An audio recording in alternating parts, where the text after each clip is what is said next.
Hello everyone, Nathan here, and welcome to my recommendations for the Steam Summer Sale 2017. Today I'm going to be bringing you my top picks on a good variety of the best deals and what you might want to pick up from the sale. As always, it'll be divided into three sections: games under £5, games under £10, and games over £10, and the dollar amount will be displayed alongside that, so don't worry if you're watching from the US. And if you want to skip to any of the sections, there'll be timestamps in the description. Right, without any more of the formalities, let's kick things off with games under £5. So, starting us off today is Domina, a game that lets you take control of your own ludus and manage gladiators in an attempt to win the end of year championship.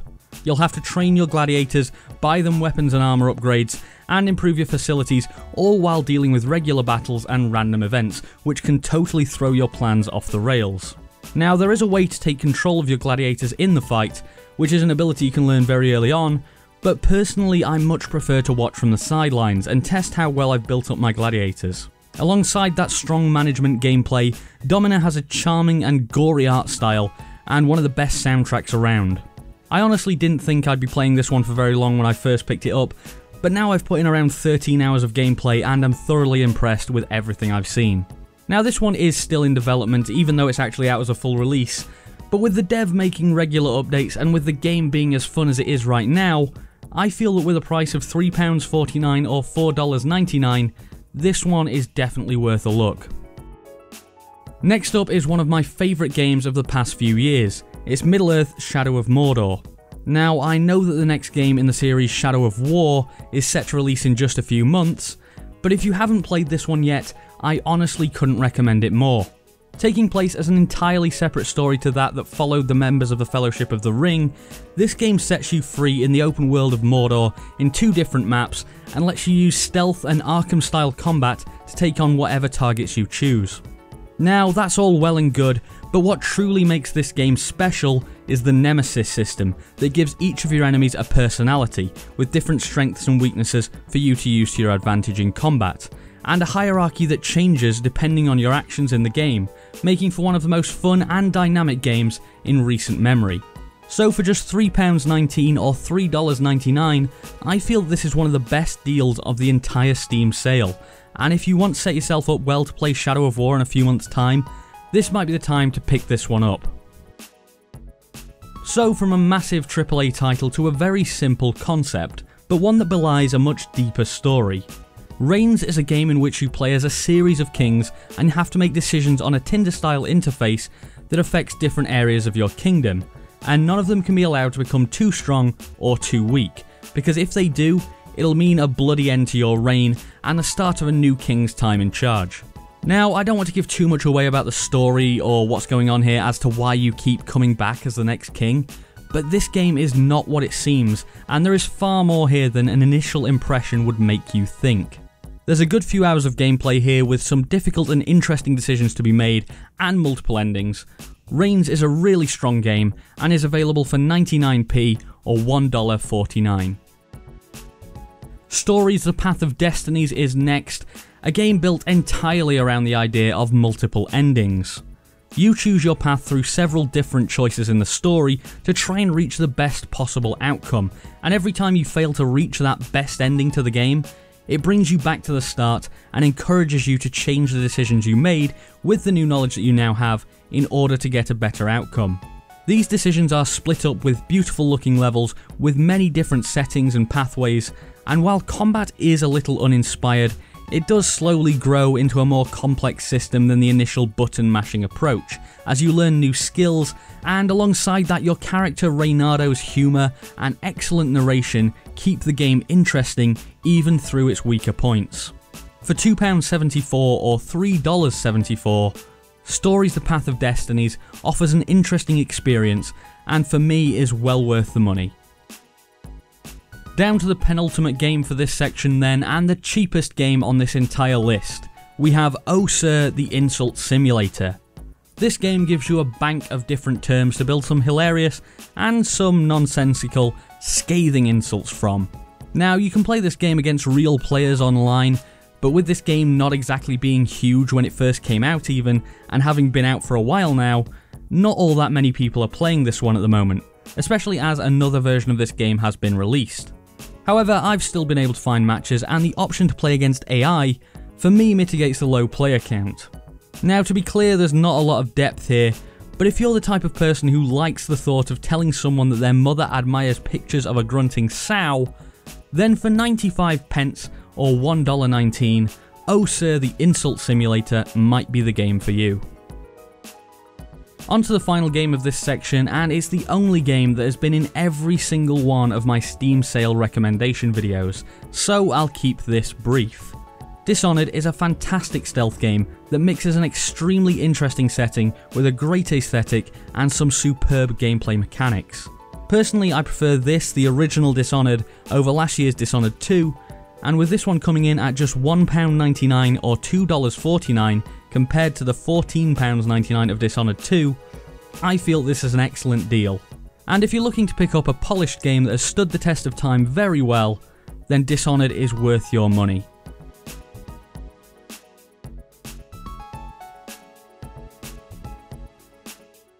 Day of Infamy is the first game in the under £10 section.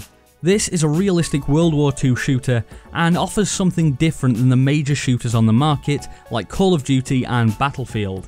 And that's even with both of those games coming out with World War shooters themselves. This game requires you to think about what you do rather than just run around like a headless chicken, and rewards a more methodical style of gameplay. Made by the same devs as Insurgency, which was a fantastic game, Day of Infamy isn't necessarily the best looking game, and during its early access I even said I'd hesitate to recommend people buying it, not due to the gameplay, but instead because of player count and server issues. Since the release though, the issues seem to have been resolved, and it's now far easier to find a game, and if you can see past the less than gorgeous graphics and let the gameplay shine through, there's a lot of fun to be had here. So if you're into the idea of World War II shooters but aren't keen on the COD style of run and gun gameplay, at £8.99 or $11.89, Day of Infamy is worth a look, and I'll be looking to release an update video with my full opinions of the release version of the game in the coming weeks. Rocket League is next, and I really didn't see me still recommending this game in 2017, but the devs just keep adding more to it. Back in 2015 when this game was initially released, it was a surprise hit, offering an addictive mashup of cars and football, and the solid physics and awesome moments that the game creates made Rocket League the game that I'd play with my friends. Since then though, the game has seen new modes added, including hockey, basketball, a power-up mode, and more, and I still find myself playing this game 2 years after its release. The cross-platform play between console and PC also means that I can play this with a much wider circle of friends, and this remains one of my favourite 1v1 games. Rocket League is available for £8.99 or $11.99, and particularly if you've got a friend or two to play this one with, either online or in local multiplayer, I think it's well worth that price. Moving on now to Cities Skylines, which in my opinion is one of the best city builders on the market. Taking your small town with only a few hundred people and building up to a huge metropolis is so much fun, as you build up facilities and services to meet the needs of your citizens, from the basics like water and power to much more advanced desires such as parks and entertainment. Now, as I've said in the past when recommending this game, the late game does slow down a bit, and in my opinion is not nearly as strong as the early or mid game, and the DLC designed to extend the lifespan of this game is a little overpriced. But if you're into micromanaging your city to make everything as efficient as possible, there is still some fun to be had. And for £5.99 or $7.49, if you've enjoyed city building games in the past, Cities Skyline is a great game at a great price. Next up is Deus Ex: Mankind Divided, a game that sees you taking control of gravelly voiced, augmented badass Adam Jensen as you play through an interesting, if slightly two-dimensional story about how humanity has become basically racist against anyone who isn't a pure natural being. Now, as I said, this is a bit on the nose with its parallels to racism, as we see segregation and people being treated as subhuman. But the Deus Ex gameplay more than makes up for that, as you choose whether to go in all guns blazing, take the stealth route, or even just try to talk your way out of some pretty sticky situations. Alongside that, the amount of story you can get from doing side quests, hacking terminals, or just taking in your surroundings adds to the atmosphere and depth of Mankind Divided, and made this a game that really immersed me. Now this one is a little shorter than a lot of people wanted, and at full price I can absolutely understand that complaint.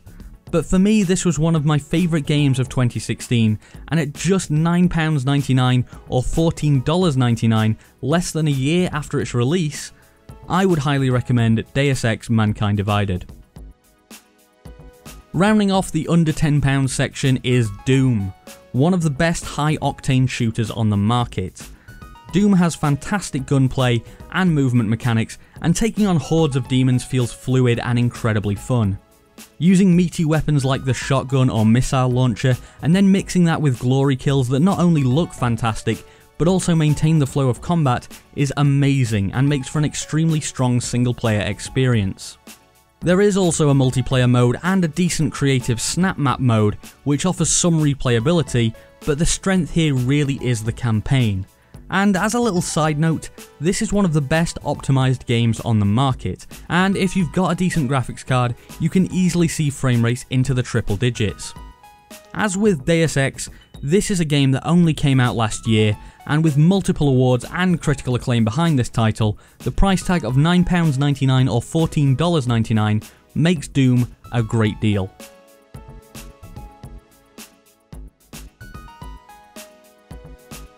On to the final section then, and starting us off in the over £10 category is Xcom 2.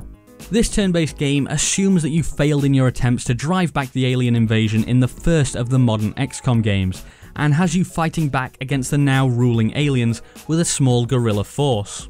The gameplay here is very similar to Xcom Enemy Unknown, but adds in new mechanics such as concealment, which allows you to set up ambushes on the alien forces and wipe them out before they even know you're coming, and for me that adds a new layer of strategy. Alongside strong turn-based gameplay, you also have to manage your home base, researching new tech and using scarce resources to advance your cause, all while your soldiers get more and more powerful through new abilities they gain when they get promoted. Those soldiers are also my favourite part of the game, as you can customise them to your heart's content and name them after your friends, or even I suppose your enemies if you're just going to send them into battle to die. And the integration with the Steam Workshop means that you can do some pretty weird stuff, like having Rainbow Six Siege armor on your soldiers, or even giving them the voices of Overwatch's Soldier 76 or Deus Ex's Adam Jensen. Honestly, this is one of my favourite game series of all time, and for £11.54, in my opinion it's well worth picking up. Unfortunately in the US this game is apparently $19.79, making it not quite as good of a deal, although that figure was slightly hard to find, so it may not have been updated yet. And even at that price, I think this game is well worth it. Moving on, we come to The Witcher 3 Wild Hunt Game of the Year Edition. You take control of the Witcher Geralt of Rivia as he battles his way through drowners, griffins, rotfiends and more in an attempt to save his adopted daughter Ciri from the titular Wild Hunt. This massive fantasy RPG not only comes with the base game, which potentially provides hundreds of hours of content on its own, but also has the Hearts of Stone and Blood and Wine DLCs included, which, as I've said in the past, could almost be full games all on their own. There is so much to do in this game, which by the way is one of the most beautiful games ever made, and if you're looking for a game to lose literal days of your life playing and then realise you've never even finished the main storyline, then this could be the one for you.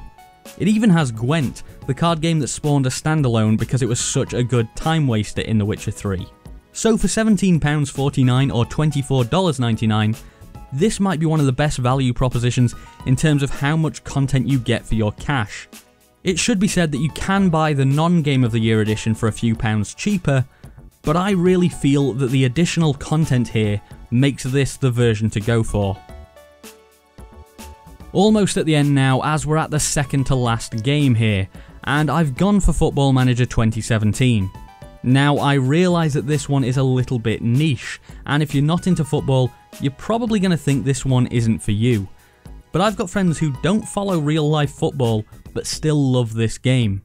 It is one of the deepest simulation experiences you can have, with over 500,000 real footballers in the game, and an infinite number more coming from your club's academy through the years. Real-life football teams and managers use this system to scout players nowadays. That is how realistic this is.